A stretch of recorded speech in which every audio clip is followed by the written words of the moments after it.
it spins, and now it is red. So we have covered Abraham, we've covered Moses. Now time to cover their first king. The Israelites, they were in 12 tribes, and these tribes all went with the sons of Jacob. Jacob had 12 sons. We talked about Joseph briefly. He's the son that was sold into slavery and then became Grand Vizier of Egypt, and during the famine invited his brothers to live with him in Egypt. So you got Reuben, Naphtali, Benjamin, all those, the 12 tribes of Israel. And here's the thing, they were together, they were mostly friendly, although sometimes they fought each other, but they were not politically unified. So kind of like how we've talked a lot about city-states, how each city had its own independent government and laws, but had the same culture. The Israelites were similar. There were several cities amongst each tribe, but the tribes, they weren't really together. And the Israelites started going and saying to their prophets, because they were at this time ruled by a group of people called judges. So, for example, Samson was a judge. Samuel will be the final judge. And they said, please, we want to be like everyone else. Make us one nation. Give us a king.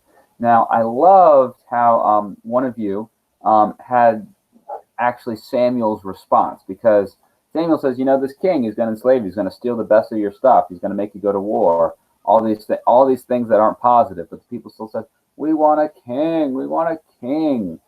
So God granted them a king. And Samuel goes and anoints a guy named Saul. Now, Saul, he was taller than all of the people around him. He seemed like a natural leader. And he led the Israelites to battle against the Philistines. But Saul grew cocky in his power. He eventually disobeys God's commandment. He was supposed to go and wipe out the enemy, not steal their stuff, but to destroy it, to not go and go bring greed into the Israelites. But he wanted some of the stuff, some of the loot, disobeys God, and loses God's favor as king. The story of Saul is pretty interesting. We got a story of quick success. He winds up having a young boy named David join his court, who he played harp and made the lyre. This probably is way bigger than what David had. And he'd play music for Saul. It would soothe him. But eventually we're going to see Saul is going to go totally cuckoo and even try to kill his loyal servant David. So now we get to David, who becomes our next king. Whoa, who saw that one coming? Probably a lot of you. Now, the Israelites were at constant war with the group called the Philistines. Like when you did number 3 and talked about how the neighboring tribes react, yeah, they were always at war. The Philistines, Israelites, always fighting. This is where I get the David and Goliath story. Of course, we have David as a small boy going and battling this giant of a man, Goliath. As the story goes, the Israelite army was lined up, the Philistine army was lined up, and then Goliath says, hey, why should we all kill each other? I mean, let's make this a little more sporting. I will battle your best warrior, and whoever wins becomes, the masters of the others. And all the Israelites are like quaking in their boots, like, we can't fight this guy. He's so big and strong and scary. And every day Goliath would go say, chickens, don't want to fight me. And eventually, David, a young boy, goes up when all the men were scared, and as the story goes, he has his sling, which a lot of people don't realize. Slings were an actual military weapon. Because you get a stone going in that fast, you definitely could ruin someone's day, aka end their life, through the sling. He takes a sling, does a stone, gets him right in the forehead, and Goliath is donezo. And so a lot of people remember David for slaying Goliath, but really that's not what we want to focus on for him as his achievements. It's an event, sure, but the big thing is he becomes king of the Hebrews, and when he's king, he unites the tribes of Israel and Judah all the way together. Saul had Israel, so 10 of the 12 tribes, David gets all 12 together into one nation. David's going to capture the city of Jerusalem from the Philistines and make it the capital of Israel. He brings what's called the Ark of the Covenant there. The Ark of the Covenant has been hanging out in the tabernacle. Essentially, it was a chest, and it contained the Ten Commandments. You know, it's sometimes when we talk about how phones might be spying on us and stuff like that, with they're always listening. And I just happened to be browsing some YouTube yesterday, and there was this video where a guy was like, I found the Ark of the Covenant. And I was like, I listened to a few minutes of it because I was like, this guy is totally cray-cray. Why wouldn't this be on the news if he like found the Ark of the Covenant? But he had like this big conspiracy theory and how it was like under where Christ was crucified, which we don't even have the exact location. But it was kind of cuckoo, but it was funny. It popped up because I'd mentioned the Ark yesterday with you guys. David's also famous, though. Not only did he unite the 12 tribes of Israel as king, not only did he set Jerusalem to be the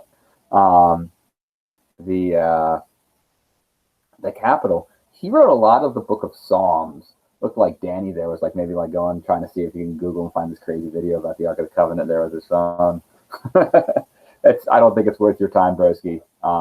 It was definitely like the guy was couple crayons short of a box. But so David, pretty fantastic king in a lot of ways, although he was not perfect. He winds up falling in love with someone's wife, going and sending that guy off to die so that he could go marry that guy's wife. Not very nice in some ways, but great king in others. He has a son, though, and this son is going to be one of the greatest kings for Israel as well, and his name was Solomon.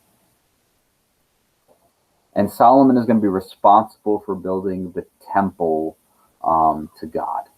And David really wanted to build it. David started collecting taxes for it, but he was told no. He had too much blood on his hands. So Solomon gets the honor of creating this temple. And the temple took a lot of taxes. You don't need to write down what the taxes were, but if you go look in the, I think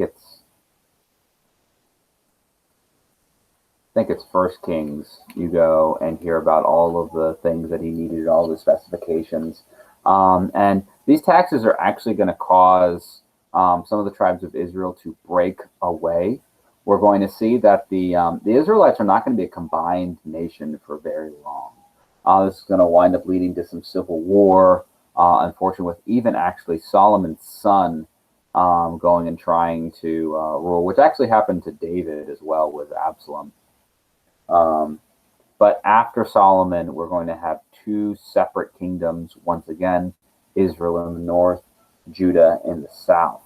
The descendants of Solomon and David will be the ones in the south, and they are going to be considered the kingdom that stays most true to God. And we're going to see that both of them are eventually going to fall to invaders, the Assyrians for Israel and the Neo-Babylonians or Chaldeans for Judah.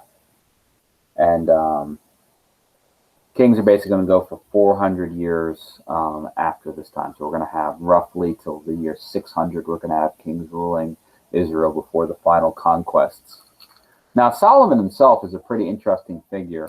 As the story goes, Solomon was offered to have riches or victory in battle, all of those things. But instead, he asked for wisdom so that he could be a good ruler. And the most famous story about his wisdom was there were two women that both had a child. And it's pretty heartbreaking because one of those children died at night. Like maybe, they didn't have a crib. Maybe the mama rolled over and suffocated the little baby boy. And then that woman, in her grief, because sometimes you do crazy things when you're sad, went to the other woman's room and traded her dead baby for her live baby. Then, of course, she goes and has a baby that's alive, whereas the other woman doesn't. The woman woke up and said, oh no, a dead baby. And it's not my baby. What makes sense? And then she saw her baby, and they go to Solomon. And Solomon has to figure out who is telling the truth. And Solomon says, okay, well, both of you want this child. So the only fair thing to do would be to cut the baby in half. And you each get a half.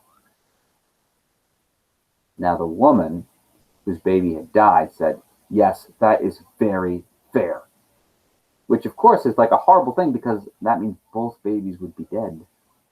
But the woman who truly was the mother said, no, don't do that. That's horrible. I'd rather my child live with, the wrong mother as opposed to be killed.